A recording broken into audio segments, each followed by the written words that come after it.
Bismillahirrahmanirrahim. Assalamualaikum warahmatullahi wabarakatuh. Saya Rahma Wahyu Nur Laila, mahasiswi dari Sekolah Tinggi Ilmu Al-Quran dan Sains. Pada mata kuliah tafsir tematis hewan, tumbuhan, dan manusia ini, saya akan mengambil tema atau subtema mengenai manusia, lebih tepatnya pada proses kehamilan yang saya spesifikkan dalam hal pembahasan 3 kegelapan dalam rahim ibu. Bagaimana penjelasan ini menjadi urgent untuk kita bahas kembali, walaupun kehamilan di sini seperti telah menjadi hal yang lumrah dijalani dalam proses kehidupan manusia. Hal ini mengingat kembali fakta bahwa keistimewaan seorang wanita, dan pada kenyataan atau faktanya pada masa saat ini, ketika seseorang tidak pernah menyadari bagaimana keadaan dia sebelum dilahirkan di muka bumi ini, dia menjadi seorang pribadi yang hedon atau telah larut dalam budaya hedonisme.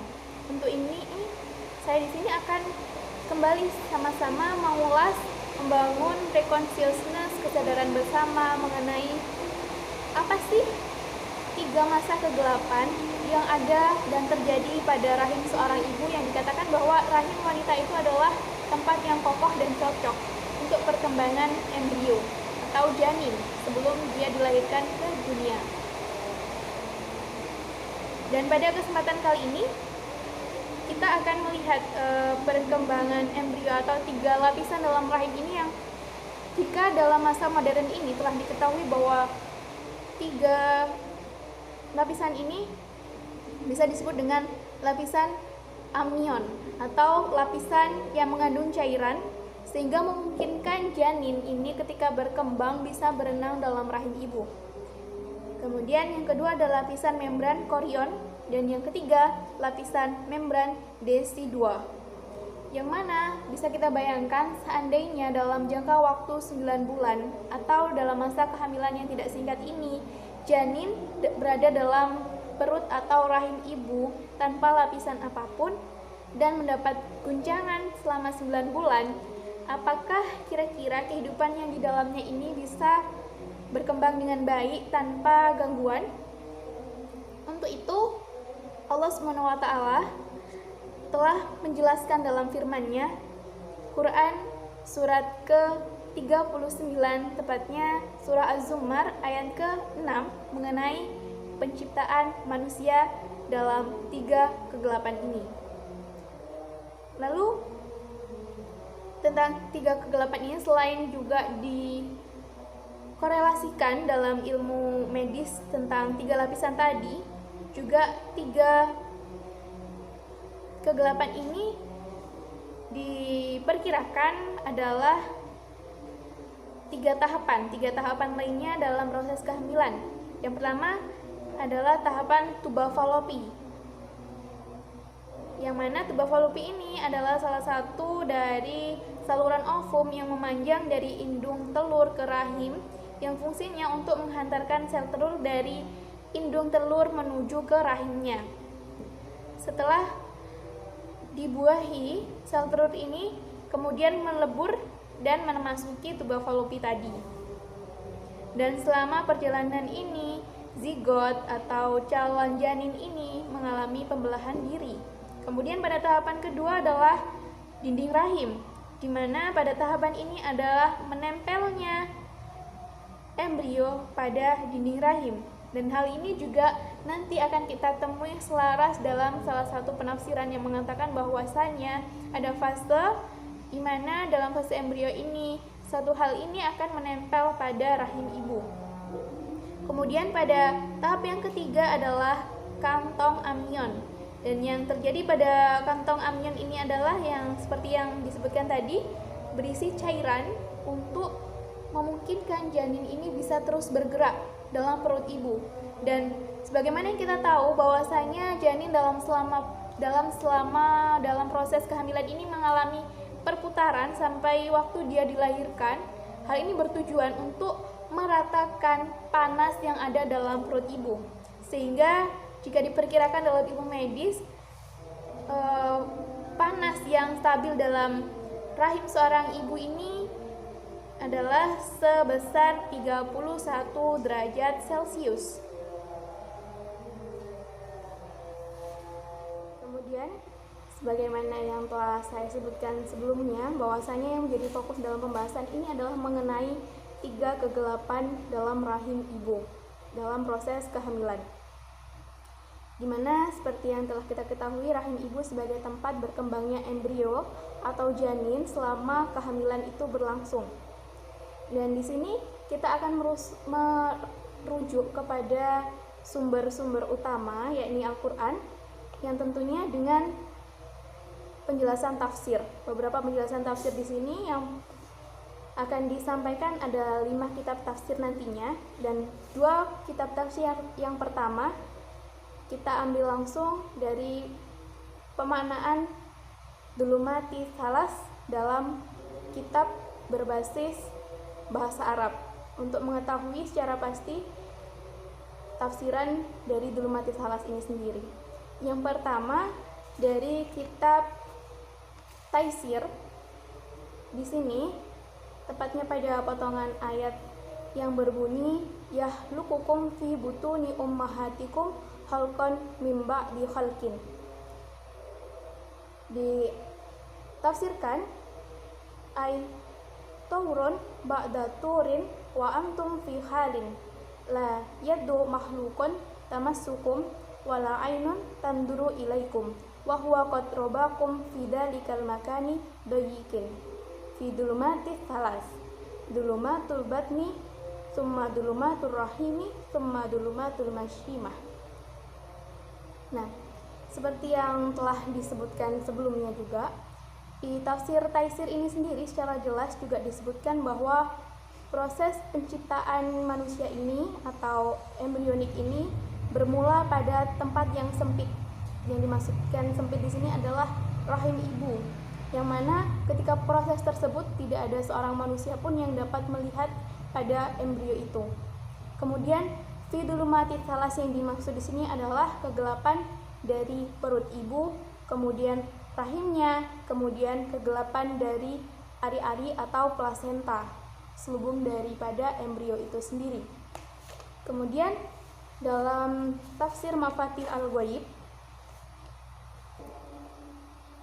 dijelaskan dari ayat yang khalaq yahlukukum fi butuni ummahatikum khalqan mim ba'di khalqin. Di sini ditafsirkan al-muradu minhu ma dzukirahu Allah Ta'ala fi qaulihi wa laqad khalaqnal insana min sulalatin min tin tsumma ja'alnahu nutfatan fi qararin makin tsumma khalaqnal nutfata 'alaqatan fa khalaqna 'alaqatan mudghatan fa khalaqna mudghatan adaman fa kasawna adaman lahman tsumma ansha'nahu khalqan akhar fatabarakallahu ahsanul khaliqin wa qawluhu fi dhulumatis thalas qila ad-dhulumatus thalas al-batnu war rahim wal masyimah wa qila as-sulbi war rahim wa batni. Dan seperti yang berkesesuaian dengan kitab Taisir tadi, kebanyakan mufasir dalam literatur bahasa Arab menyebutkan 3 kegelapan itu adalah kegelapan perut ibu, kegelapan rahim, dan kemudian kegelapan dari plasenta itu sendiri. Namun ada sedikit perbedaan dalam tafsir Mafatih Al-Ghaib di sini, bahwasanya kegelapan yang satu tidak lain adalah kegelapan dari sulbi. Dan dari kitab tafsir lainnya, di sini saya mengambil kitab tafsir dalam literatur bahasa Indonesia, atau dalam kata lain terjemahan. Yang pertama dalam kitab tafsir Jalalain. Dalam kitab tafsir Jalalain dijelaskan yang pada pengertian tepatnya pada ayat yang berbunyi, Dia menjadikan kamu dalam perut ibumu kejadian demi kejadian dalam 3 kegelapan. Yang dimaksud di sini adalah 3 kejadian dari nutfah, kemudian menjadi alaqah, dan yang terakhir menjadi mudghah dalam 3 kegelapan. Dan kegelapan yang dimaksud pun sama, adalah kegelapan perut ibu, rahim, dan kegelapan plasenta. Kemudian tafsir yang keempat di sini dari penafsiran Ibnu Katsir pada ayat Dia menjadikan kamu dalam perut ibumu kejadian demi kejadian. Yakni yang dimaksudkan adalah kejadian seseorang dari kalian pada mulanya berbentuk nutfah, kemudian beralih bentuk menjadi alaqah, lalu menjadi segumpal daging atau mudghah. Kemudian dibentukkanlah tulang dan otot-otot serta urat, lalu ditiupkan ruh ke dalam tubuhnya sehingga dia menjadi makhluk yang lain. Makhluk yang lain di sini artinya dari embrio tadi, embrio yang belum memiliki ruh menjadi ruh atau janin yang hidup. Janin yang hidup, makhluk yang lain bisa jadi dalam penciptaan manusia itu sendiri atau penciptaan makhluk hidup yang lainnya. Dan di sini penafsiran dalam 3 kegelapan diartikan adalah kegelapan pelapis ari-ari yang menjaga bayi, yaitu plasenta, kemudian kegelapan dari rahim dan kegelapan dari perut ibu. Hal ini dinukil dari Ibnu Abbas radhiyallahu an, Mujahid, Ikrimah, Abu Malik, Ad-Dahak, Qatadah, As-Sadi, dan Ibnu Zaid. Kemudian yang terakhir dari tafsir Al-Azhar, di sini disebutkan pada ayat yang artinya Dia menjadikan kamu dalam perut ibumu kejadian demi kejadian. Kejadian demi kejadian. Di sini ditafsirkan bahwasanya kejadian penciptaan manusia dari fase pertama, yakni fase bertemunya antara dua sel laki-laki dan perempuan melebur kemudian membentuk nutfah, yang kemudian nutfah ini membentuk segumpal darah atau alaqah, yang kemudian alaqah menjadi segumpal daging atau mudghah. Kemudian dalam kegelapan yang 3 ini, dalam tafsir Al-Azhar sendiri ditafsirkan adalah kegelapan di mana manusia dalam kandungan mengalami fase suasana gelap.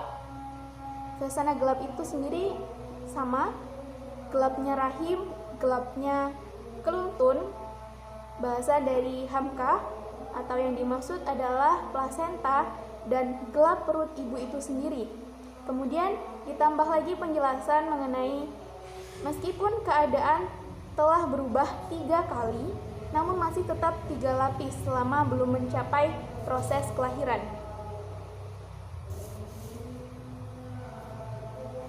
Kemudian dari kelima tafsir yang telah disebutkan tadi, dapat kita ambil kesimpulan bahwasanya di antara kalangan mufassir yang dimaksudkan dalam fi dhulumatis tsalas adalah sama, yakni kegelapan rahim, perut ibu, dan kegelapan pada selaput bayi itu atau selaput janin, atau yang disebut dalam dunia medis sebagai selaput plasenta. Namun ada penyebutan yang berbeda sebagaimana tadi yang kita temukan dalam tafsir Mafatihul Ghaib, juga dari mazhab Abu Ubaidah yang menyebutkan bahwa 3 lapis kegelapan tersebut adalah kegelapan perut ibu, kegelapan rahim, dan kegelapan sulbi laki-laki. Dan dari informasi ilmiah, korelasi ayat-ayat tersebut setelah ditafsirkan dan dengan penemuan ilmiah menyatakan bahwasanya suatu permulaan penciptaan suatu hal akan menjadi kokoh ketika proses penciptaannya itu dimulai pada kegelapan.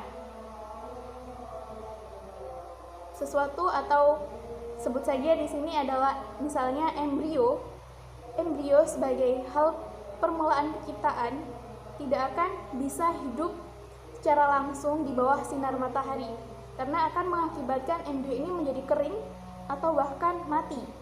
Hal ini kita relasikan dengan misalnya pertumbuhan dari tumbuhan itu sendiri.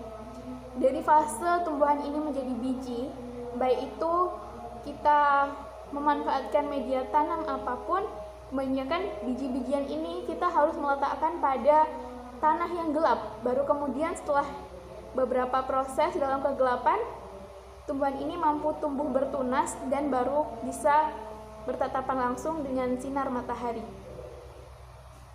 Yang mana hal tersebut juga menggambarkan kondisi penciptaan manusia, bahwasanya ovum dari ibu awalnya berasal dari suasana yang gelap atau dari indung telur. Kemudian nutfah atau dalam bahasa lain adalah air mani berada dalam kegelapan testis laki-laki. Lalu ketika kedua sel ini bertemu, maka harus ada tempat yang bisa memberikan suasana yang sama. Dan suasana yang sama, kegelapan yang sama inilah yang terdapat dalam rahim ibu. Dan dengan adanya 3 lapisan ini, membuat rahim ibu menjadi tempat yang kokoh untuk perkembangan embrionik. Dan telah sampailah kita pada ujung penjelasan kita untuk meninjau kembali tentang fase 3 tahapan ini dalam kitab-kitab tafsir. Dan utamanya kita juga tadi sudah meninjau kata demi kata yang dimaksud dengan lafadz fi dhulumati thalas dalam 2 literatur Arab, literatur tafsir berbahasa Arab, yakni tafsir Taisir dan Mafatih al-Ghaib.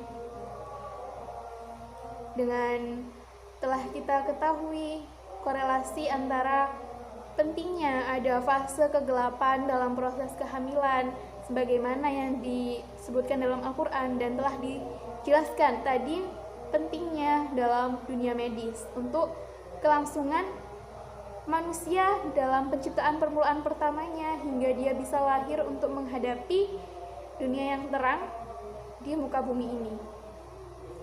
Nun wal qalami wa ma yasturun fastabiqul khairat. Assalamualaikum warahmatullahi wabarakatuh.